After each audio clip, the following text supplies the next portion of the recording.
제가 지난주에 예루살렘을 향하여 가고 있는 주님의 제자들 사이에서는 많은 논쟁과 다툼이 있었다.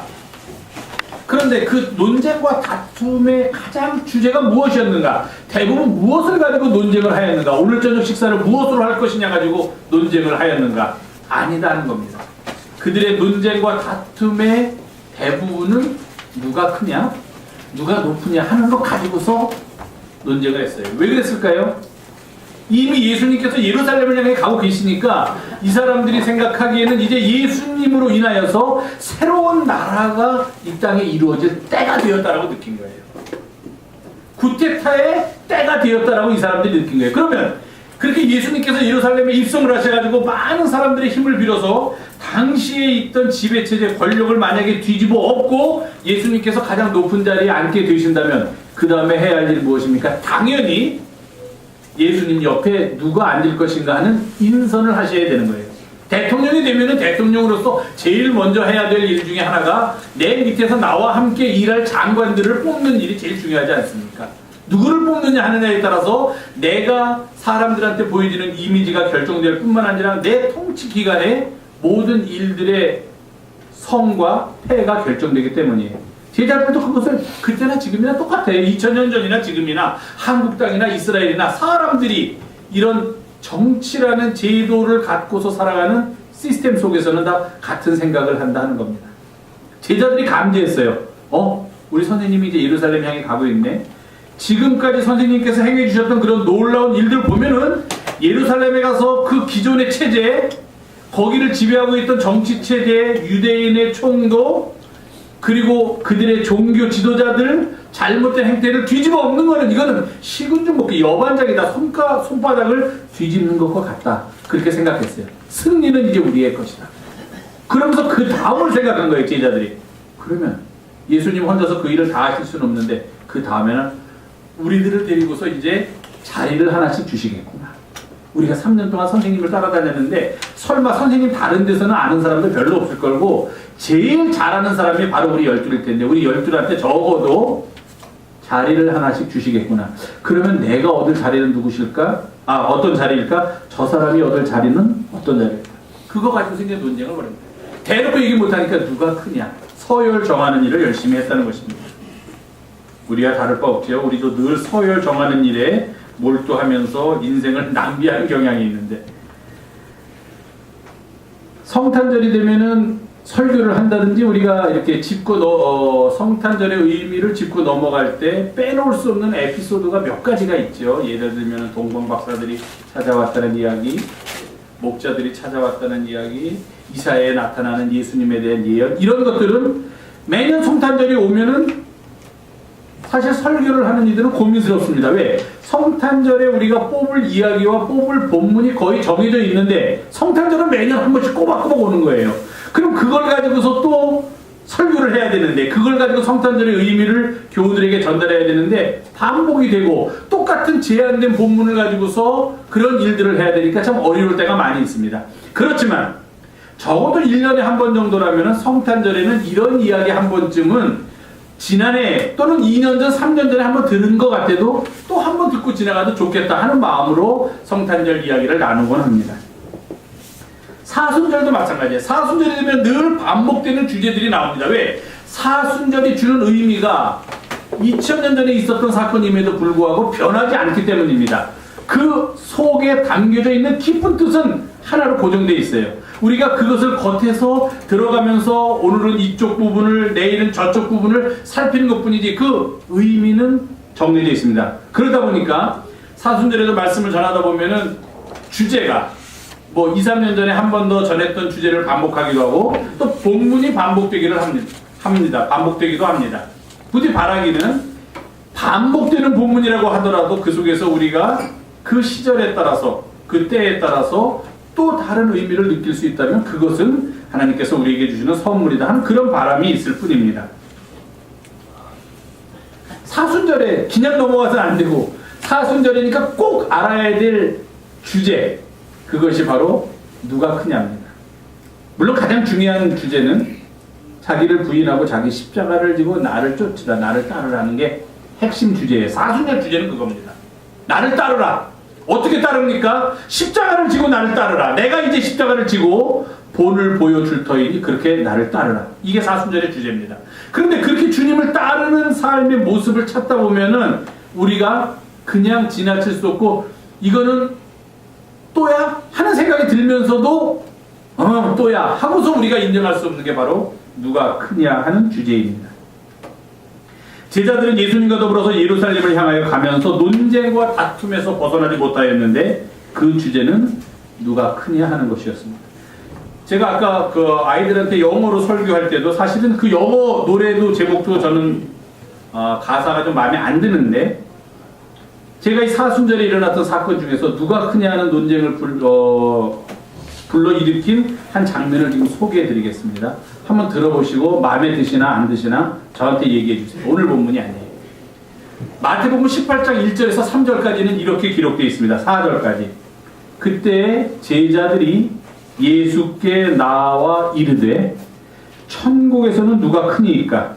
예수께서 한 어린아이를 불러 그들 가운데 세우시고 이르시되 진실로 너희에게 이르노니 너희가 돌이켜 어린아이들과 같이 되지 아니하면 결단코 천국에 들어가지 못하리라. 그러므로 누구든지 이 어린아이와 같이 자기를 낮추는 사람이 천국에서 큰 자니라. 마태복음 18장 1절에서 4절까지. 이상한 거 느끼지 않으셨습니까? 혹시? 괜찮아요 그냥? 건성으로 들어서 잘 모르겠어요? 다시 제가 공급해드려요? 써올 걸 그랬네요. 보면서 하면 더 쉬울 텐데. 저는 이 본문을 읽으면서 되게 이상했어요. 그리고 거부감이 일었어요. 어떻게 저런 사람이 목사해? 맨날 성경 보면서 거부감이 이렇다는 얘기만 하고 성경의 내용이 이상하다는 얘기만 하고 저러고서 어떻게 목사를 하고서 의아해 하실 분도 계시겠지만 괜찮습니다. 저는 주님에 대한 믿음을 확실히 고백하는 목사니까 성경을 읽으면서 어떻게 그 믿음을 더 키워갈까 고민하는 목사니까 괜찮습니다. 저는 이 본문 읽으면서 기분 나쁜 게 이 본문 마태복음을 쓴 사람한테 기분 나쁜 게 제가 이 사람을 만나면 지금 제가 물어보고 싶은 게 이거예요. 제자들이 예수께 나와 이르되 묻되 여쭙되 묻되 천국에서는 누가 크니까? 이상하지 않아요? 전 이 본문을 보는 순간 다 거부감이 확 나는 거예요. 아니 제자들의 수준이 이거밖에 안 돼요. 누가 크니까까지는 괜찮아요. 사람이니까 어디서나 있는 질문이니까. 천국에서가 저를 아주 거슬리게 했어요. 천국에서 도대체 천국에 가도 큰 자와 작은 자가 있다는 말인가? 천국에 가도 위대한 사람이 있고 못난 사람이 있단 말인가? 천국에서도 서열을 매겨가지고서 권력을 가진 사람이 있고 권력을 안 가진 사람이 있단 말인가? 아니 천국에서는 다른 때문에 제가 이 본문이 아주 거슬려요. 천국에 가면은 제가 생각하기에는 누구나 다 평등하고 누구나 다 똑같은 세상이라고 말하면 나라 누구나 다 똑같고 누구나 다 부자도 없고 가난한 사람도 없고 많이 배우고 못 배웠다고 차별받지도 않고 얼굴의 피부 색깔로 서로를 구별하지도 않는 그런 세계가 천국이 아닌가 하는 그런 막연한 그런 천국에 대한 꿈을 가지고 있었는데 저는 갑자기 이 본문이 제자들이 예수님한테 천국에서 누가 큽니까? 라고 물으니까 그 물음 속에는 은연중에 천국에서도 큰 자가 있으면 뭐예요? 작은 자가 있어야지. 원래 크다는 개념은 상대적인 개념 아닙니까? 큰 자가 있으면 작은 자가 있고 위대한 자가 있으면 못난 자가 있다는 얘기인데 그럼 천국 가도 또 지금 우리가 사는 세상처럼 큰 자가 있고 작은 자가 있다는 이야기인가? 저는 이 본문이 거슬렸어요. 그래서 천국에도 누가 크냐고 물어보다니 제자들 정신이 있는 거야. 그냥 선생님 누가 큰 사람입니까? 우리가 지금 큰 사람 서로가 자기가 큰 사람이라고 지금 얘기하고 있는데 선생님이 좀 판단을 해주십시오. 이렇게 물어봤으면 상관이 없겠는데 사실 그렇게 물어보기가 낯뜨겁죠. 네. 대놓고 물어볼 수가 없잖아요. 우리가 지금 그거 가지고 싸우고 있다는 걸 선생님 앞에 드러내려니까 이게 마음이 편치가 않잖아요. 그러니까 슬쩍 돌려가지고 한다는 말이 지금 우리가 그렇다는 것이 아니라 이러면서 천국에서는 누가 큽니까? 돌려 물은 거예요. 자기들이 부족하고 지금 자기들이 욕심 때문에 싸우고 있다는 걸 보이지 않으려고 한마디를 붙였는데 마태복음 기자가 그걸 좀 싹 빼줬으면 좋겠는데 그것까지 넣어가지고 천국에서 누가 큽니까? 그러니까 갑자기 천국이 어떤 곳인가 하는 그런 고민스러운 상황에 빠지게 됩니다. 무슨 이야기냐? 사람들의 생각은요, 이 땅에서나 심지어는 천국을 가도 누가 크냐가 그렇게 큰 주제다 하는 거예요. 아니 천국 가서까지 그거 자꾸 따지려면 천국에 왜 갑니까? 천국 갈 필요 없지. 천국은 그런 거 없어야 되잖아요. 아니 천국에 가도 대통령이 있고, 천국에 가도 밑바닥에서 일하는 사람이 있고, 천국에 가도 피부 색깔 때문에 손가락질 당하는 사람이 있어야 되고, 천국에 가도 돈이 없어가지고 사람 취급 못 사는 그런 취급 못 받는 곳이 천국이라면 왜 천국을 갑니까? 그게 하늘나라라면 어떻게 그게 하나님이 통치하시는 하늘나라예요? 근데 왜 이런 부분이 있냐면 사람들이 이렇다는 거예요. 사람들이 도대체 이 땅에서 살면서 그 누가 크냐 가지고서 평생 실험하다 보니까 당연히 천국 가도 큰 자가 있고 작은 자가 있지 않겠느냐, 이렇게 어리석게 생각하면서 산다는 겁니다. 제자들조차도 천국을 알지 못하고. 참 이해하기 어려운 구절이에요. 제가 보기에는 마태복음 기자가 인간들이 이렇게 어리석게 살고 있다는 걸 우리들한테 보여주는 것 같아요.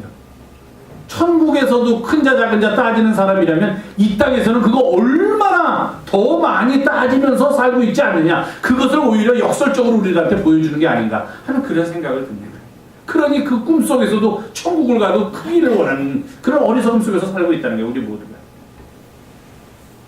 알렉산더 대왕 아시죠? 알렉산더 대왕은 그 젊은 나이에 당시 그리스 로마를 비롯해서 그 지역 전체를 완전히 정복했던 그런 위대한 왕이에요.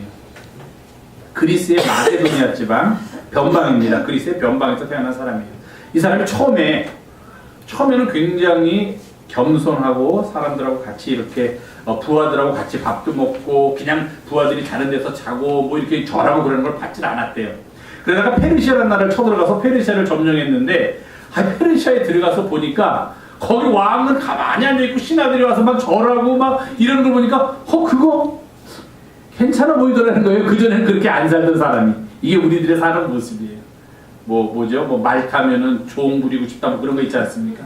처음에는 이렇게 부하들하고 같이 그냥 전쟁처럼 누비면서 같이 그냥 돌바닥에서 자고 이러면서 그것으로 만족하던 사람이 페르시아라는 나라를 점령하고서 페르시아의 제도를 보니까 그거 괜찮아서 자기도 한번 해본 거예요. 이렇게 가만히 앉으니까 신하들이 와서 막 절하고 떠받들고 하니까 아이고 이거 괜찮은데 나 여태까지 이거 모르고 있지 하면서 이제 슬슬 변질되기 시작했다는 겁니다. 알렉산더가 변질되다가 그 중에 한 사람 클레이토스라는 사람이 있었는데, 이 클레이토스는 누구냐면은 자신이 어릴 때 자신을 길러준 유모가 있어요. 옛날에는 다 그렇게 유명한 사람들은 유모가 길르지 않습니까? 유모가 있는데 그 유모의 진짜 아들이에요.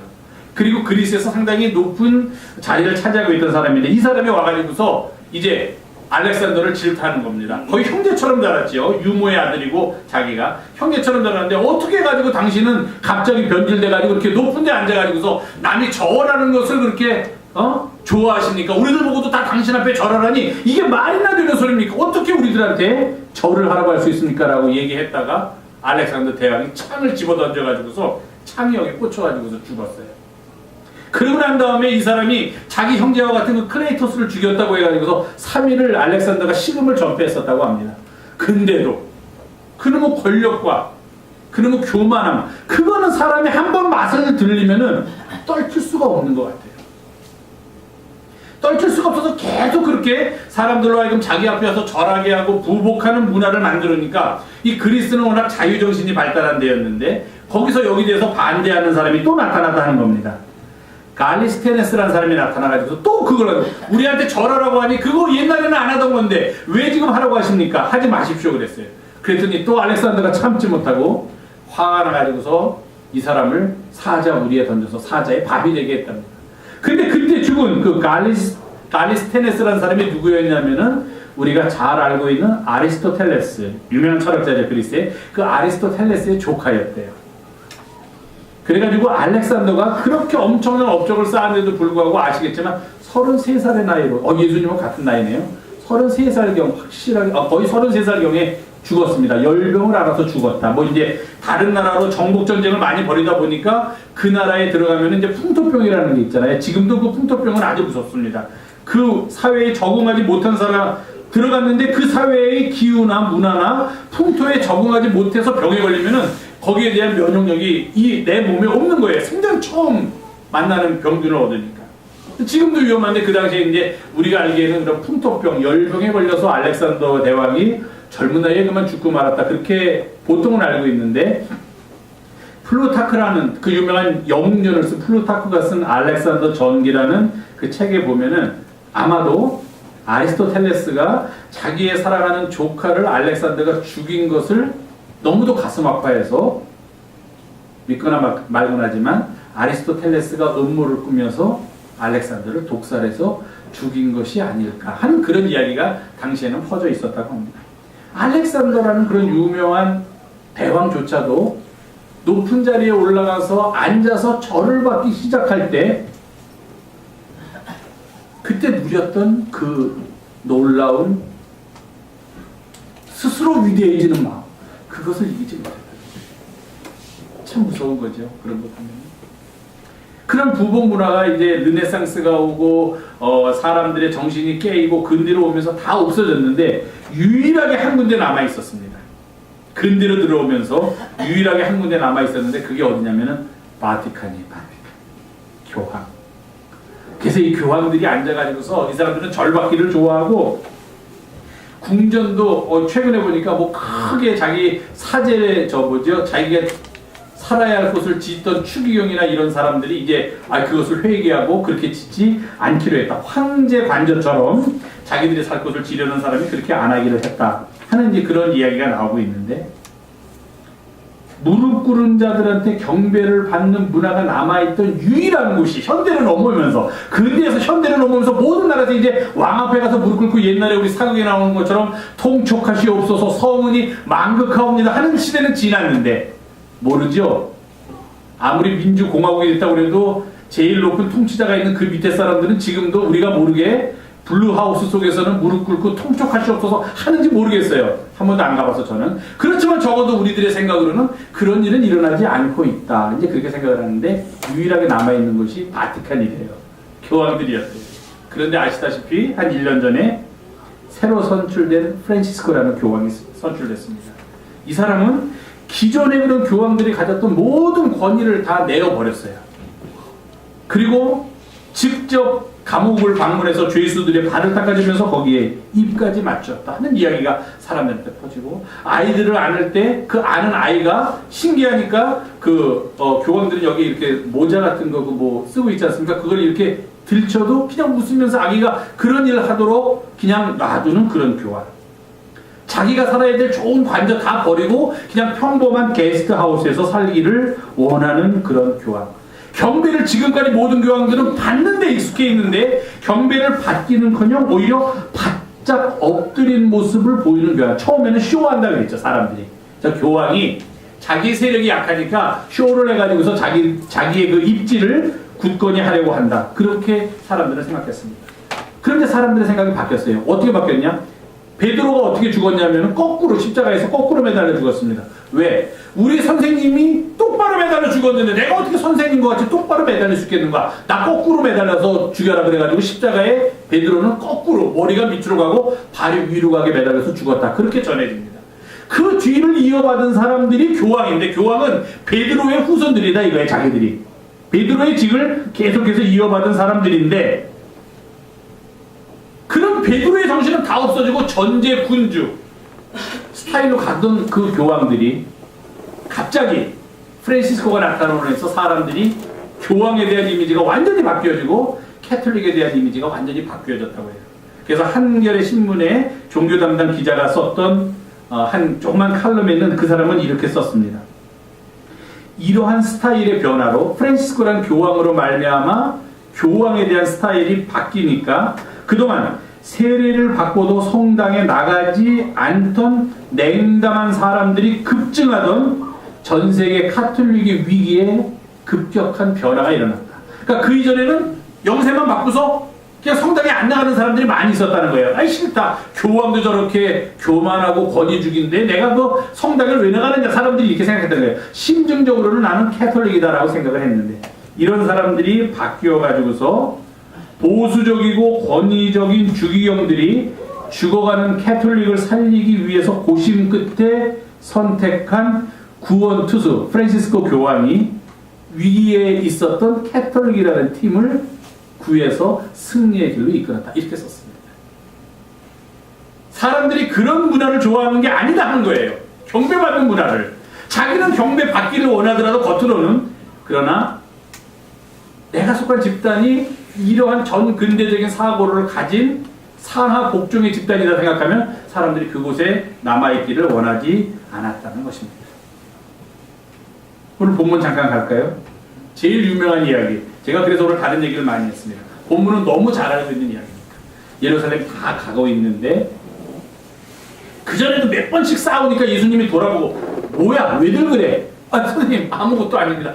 그냥 가세요. 아니, 밥 먹다가 야 너희들 아까 오면서 좀 시끄럽던데 뒤가 무슨 일 있었어? 아예 아닙니다. 그러면서도 곳곳에 보면은 누가 그냥 논쟁이 있었다고 계속해서 기록하고 있어요.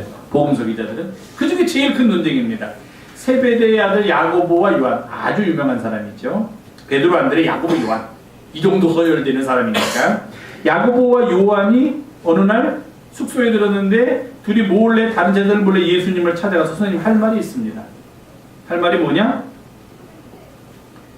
선생님이 이제 들어가셔서 선생님의 우편에 뭐 어떻게 된다는 건 얘기 안 하고 우편에는 형인 야고보, 좌편에는 동생인 요한이 앉게 해주십시오라고 청탁을 했어요. 부탁을 했어요. 마태복음 기자는 이거를 마가복음이 이제 원래 원본이니까 그걸 가지고 쓰려니까 나 뜨거워서 쓸 수가 없는 거예요. 이건 있었던 일인데 어떻게 이대로 쓸 것인가 해가지고 마태복음을 쓴 사람은 고민하다가 뭐라고 살짝 바꿨냐면은 이 두 사람이 찾아간 게 아니라 두 사람의 어머니가 예수님을 찾아가서 치맛바람으로 청탁을 했다 그랬어요. 왜냐하면 마태복음은 제자들의 권위를 높여주는 그런 책이에요. 그런데 제자들이 직접 찾아가서 예수님한테 자기를 높은 자리에 앉혀달라고 얘기했다는 것을 그대로 쓰려니까 이걸 읽으면은 지금 말하면 덕이 안 돼. 은혜가 안 돼. 읽는 사람들한테. 그러니까 마태복음이 그렇다고 굉장히 중요한 이야기니까 안 쓸 수도 없어요. 안 쓸 수도 없고 그냥 쓰자니 고민스럽고 하니까 살짝 돌려가지고 야고보와 요한의 어머니가 예수님을 찾아가서 갑자기 어머니가 어디서 그냥 엉뚱당뚱하게 나오는지 모르지만 그 모친이 예수님을 찾아가서 예수님한테 청탁을 했어요. 물론 야고보, 요한 얼마나 훌륭한 제자입니까? 야고보는 나중에 초대교회에서 스데반 말고 예수님의 12제자 중에서 제일 먼저 순교를 한 사람이 바로 야고보예요. 아주 대단한 제자죠. 요한은 어떤 제자입니까? 예수님이 가장 사랑했던 제자가 요한이에요. 그러니까 뭐 여기서 청탁을 했다고 크게 비난할 것도 아니지만 요 당시 상황만 보면 좀 비난할 만합니다. 청탁을 했어요. 야, 이게 참 그냥 넘어갈 수도 있는데 청탁할 만도 해요. 왜? 나중에 일어난 일이지만 순교할 정도로 예수님을 따랐으니 그 앞에서는 얼마나 예수님을 따랐겠습니까? 공이 있어요. 개국공신 될 만해요. 그러니까 농공행상에서 높은 자리를 차지할 만한 그런 위치에 있는 사람들 분명합니다. 문제는요, 마가복음의 기자는 아주 마가복음을 너무 잘 썼어요. 감동스럽게 써. 왜 그러냐면은 이 제자들 두 사람이 예수님을 찾아가서 이런 이야기를 하기 바로 전에다가 무슨 이야기를 넣냐 하면은 예수님께서 이제 예루살렘에 들어가서 어떤 일을 당할지 예고를 하시는데 마지막 예고이면서 세 번째 예고인 우리가 보통 얘기할 때 세 번째 순환 예고를 해요. 이렇게 돼 있습니다. 예루살렘으로 올라가시는 길에 예수께서 그들 앞에 서서 가시는데 그들이 놀라고 따르는 자들은 두려워하더라. 이래서 12제자한테 당할 일을 말씀하시는데 보라 우리가 예루살렘에 올라가느니 인자가 대제사장들과 서기관들에게 넘겨짐에 그들이 죽이기로 결의하고 이방인들에게 로마인에게 넘겨주겠고 그들은 능욕하며 침뱉으며 채찍질하고 죽일 것이라. 그러나 그는 3일 만에 살아나리라 하시니라. 예수님이 이런 일을 예루살렘에 들어가면 당할 거라고 얘기를 했다. 그랬는데 세베대의 아들 야고보와 요한이 주께 나와 여짜오니 하면서 이런 부탁을 했다. 얼마나 극적인 대조입니까? 선생님은 지금 나 여기 잡혀 들어가면 온갖 음모가 있는 한가운데로 가서 고난당하다가 잡혀서 능욕당하고 침뱉음을 당하고 결국은 죽임을 당할 것이라는 이야기를 하고 있는데 거기다가 선생님 들어가셔서 높은 자리에 우리를 좀 앉혀주십시오. 이 선생님의 마음과 제자의 마음이 이렇게 달랐다는 겁니다. 우리 예수님도 만만하신 분이 아니죠. 이 제자, 두 제자의 청탁에 대해서, 요구에 대해서 예수님의 대답은 저는 정말 이 본문 볼 때마다 너무도 감동합니다. 우리 선생님 이런 지혜가 어디 있습니까? 압권입니다. 예수님이 뭐라고 하셨어요? 그래? 너희들 지금 그 얘기했어? 내가 해주겠다. 안 된다. 그런 말씀 안 하셨어요. 그래, 내가 너희들의 부탁대로 해주겠다. 아니면 야, 이 정신 차려, 지금 무슨 얘기하는 거야? 또 아직도 크냐 가지고 싸우고 있어 하고 혼을 내시지도 않으셨어요. 그러면서 뭐라고 그러냐면은 내가 마시는 잔을 너희가 마실 수 있으며 내가 받는 세례를 너희가 받을 수 있느냐? 반문을 하셨어요. 이 대답이야말로 정말 압권이에요. 우리를 높은 자리에 앉혀주십시오 할 때 예, 아니오가 아니라 너희는 지금 너희가 무엇을 구하는지 알지 못하는구나. 내가 마시는 잔을 마실 수 있으며 내가 받는 세례를 받을 수 있겠는가? 아무것도 모르는 두 제자, 그 잔이 뭔지, 그 세례가 뭔지를 모르는 두 제자는 아이고 그거 할 수 있습니다 그랬어요. 그랬더니 예수님의 그 다음 말씀은 정말 핵심을 찌릅니다. 할 수 있어? 그래, 그렇게 하면은 그 자리에 앉혀주지. 이럴 줄 알았어요 이 제자들은. 그러니까 내가 할 수 있습니다 그런 거 아니에요? 우리가 부탁을 할 때 그렇지 않습니까? 이것 좀 해주세요. 그래? 그럼 너가 이렇게 할 수 있느냐? 그럼요, 제가 할 수 있죠. 그러니까 이걸 해주세요. 이렇게 부탁하는 것처럼 제자들도 우리가 할 수 있습니다. 그럼 그 다음에 예수님의 입에서 나오는 말씀이 그래? 그렇게 하면은 그 자리에 앉게 해주마. 이렇게 대답이 나와야 되는데 예수님이 또 한 번 이들을 완전히 누르십니다. 어떻게 그러냐? 그래? 그러면 내가 마시는 잔도 마시고 내가 받는 세례도 받아라. 그런데 그 자리에 누가 앉는 것은 내 소관이 아니야. 내가 해줄 수 있는 게 아니야.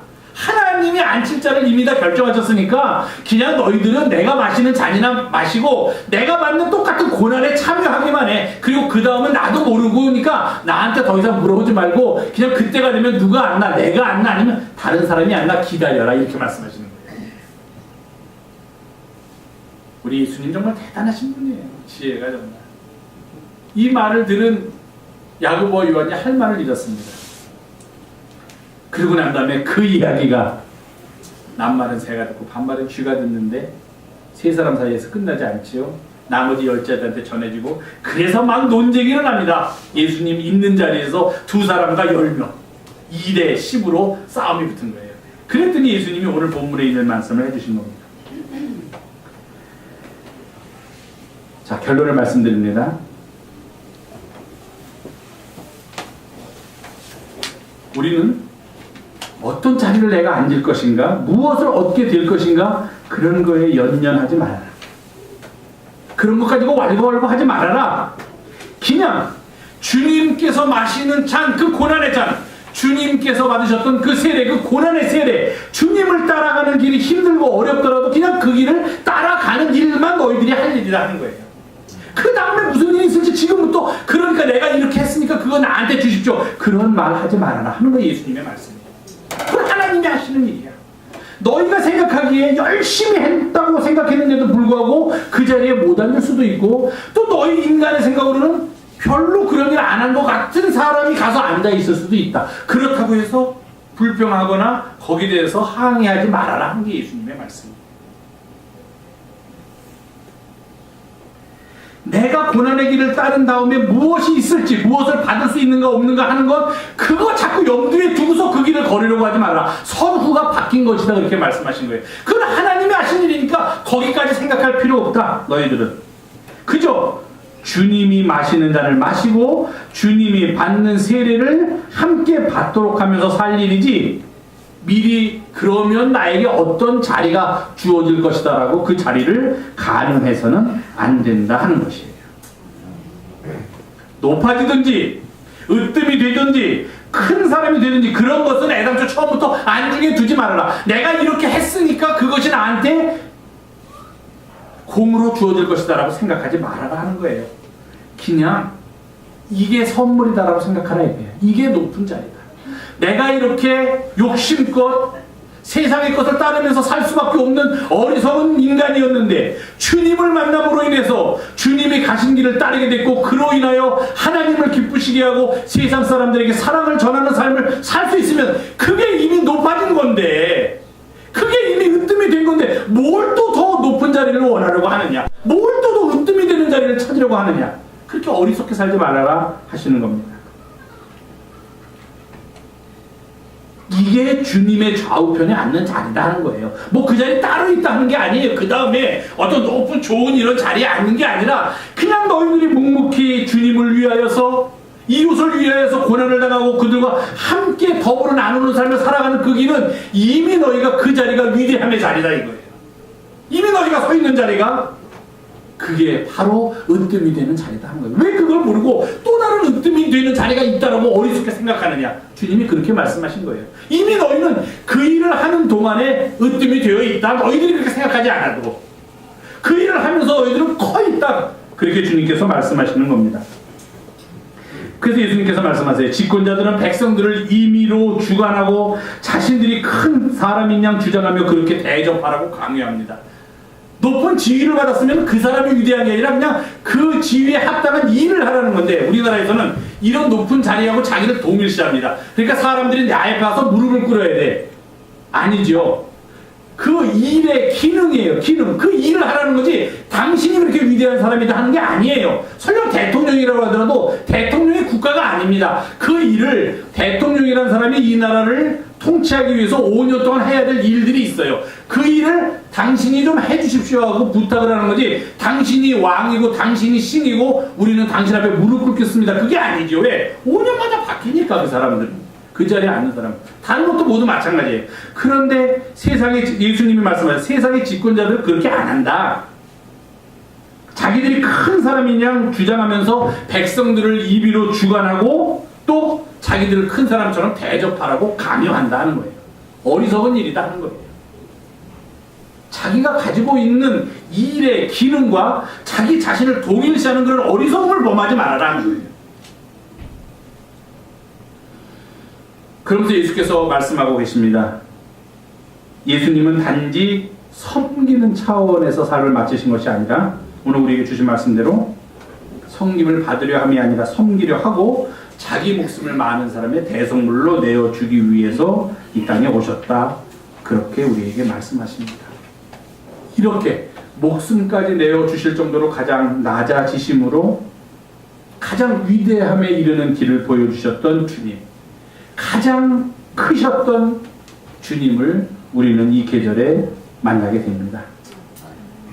행여 한마디만 하고서 마치겠습니다. 행여 나는 뭐 내가 이렇게 어디 가서 으뜸이 되고 높아지고 할 그런 일이 없는데, 그럼 우리는 항상 뭘 생각하냐면요, 어떤 집단을 생각해요. 으뜸이 되고 높아진다 그러면 내가 뭐 교회에서 그렇게 뭐 뻑이나 그런 거 안 하잖아. 나 그냥 섬기잖아. 뭐 없는데, 대부분 우리가 그렇게 생각하는데, 으뜸이 된다든지 큰다는 것은 어떤 집단에서 장의 위치를 차지하는 게 아니라 다른 사람하고의 관계 속에서 정말 나를 낮추는 거야.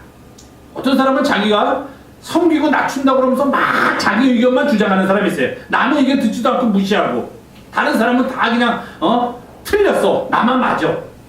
그렇지만 나는 주님의 말씀대로 섬기면서 살아가고 있어. 이렇게 생각하면 그거는 섬기는 자세가 아니다는 거예요. 우선 어떤 단체의 장으로서 으뜸이나 또는 큰 사람이 아니라 그저 우리들이 하나님 앞에서 겸손하게 내 자신을 낮추고 이웃과 더불어 살 때 나보다도 성경 말씀인 대로 남을 더 낮게 여기면서, 낮게 여기는 게 아니라 낮게, 좋게 시옷받침입니다. 지읒이 아니라 나보다 남을 더 낮게 여기면서 살아가는 모습, 그게 섬기는 자의 모습이라는 거예요.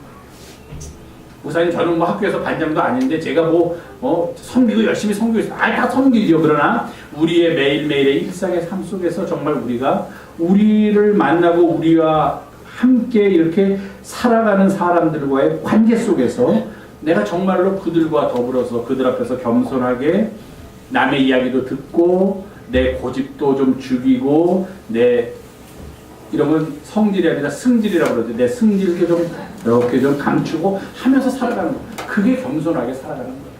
내 목소리 크고 내가 옳다, 왜 안 따라오느냐 이러면 그 사람은 이미 그 집단 속에서 섬기는 사람의 위치를 벗어나게 돼요. 내 생각이 옳다 그러면 상대방을 이해할 수 있게 차분차분히 부드러운 어조로 설명하고 이렇게 하면서 가야지. 아! 내가 하는 거는 다 옳은데 아이 그런다 여기 안 있어 그러고 뭐 그냥 혼자서 나간다든지 한 그런. 감리교를 위해서도 여러분들이 많이 기도해 주세요. 감리교 지도자들이 정말 이 주님의 말씀대로 섬기는 자세로 돌아가면은 우리들이 갖고 있는 큰 문제들이 조금씩 해결돼 가지 않을까 생각하는데 아직도 스스로 크다고 생각하시는 분들이 너무 많으니까 문제는 해결되지 않고 오히려 문제가 문제를 낳는 그런 형국으로 가지 않나 하는 그런 아쉬움도 있는데 부디 바라기는 주님을 보시면 됩니다. 인자가 온 것은 섬김을 받으려 함이 아니요 도리어 섬기려 하고 그것으로 끝나는 것이 아니라 자기 목숨을 많은 사람의 대속물로 주려 함입니다. 목숨까지 내어주신 주님의 섬김과 그 낮아짐을 우리가 기억하고 배우면서 사순절의 진리와 비밀을 깨우쳐가는 그런 매일이 되기를 간절히 부탁을 드립니다. 기도하겠습니다. 주님께서 우리에게 보여주셨던 삶을 따라가는 이 귀한 날들이 되게 도와주시옵소서.